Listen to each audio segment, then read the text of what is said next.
మీరు నవ్వితే మిమ్మల్ని కొడతారు వచ్చి.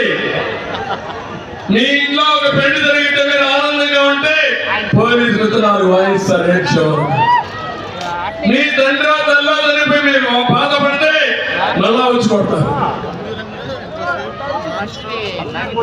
కాబట్టి కూర్చోడు ఇట్లా తయారైపోయాడు ఈరోజు. ఎంత దారుణం అంటే రఘురామకృష్ణరాజుని వాళ్ళ ఎంపీ విభేదించారని అరెస్ట్ చేసి తప్పుడు కేసులు పెట్టి ఆయన్ని కొడతా ఉంటే ఇంట్లో వీడియో చూసుకుంటూ ఆనందపడి ఇంకా కొట్టు అని చెప్పాడంటే ఏ తమ్ముడు ఆలోచిస్తున్నారా మీరు? నేను అడుగుతున్నా, ఇలాంటి వ్యక్తి మీకు అవసరమా అని అడుగుతున్నా.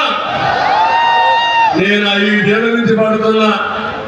ఈరోజు వాళ్ళ చెల్లెడు చెప్పింది నీ మానసిక స్థితి బాగాలేదు, అర్థం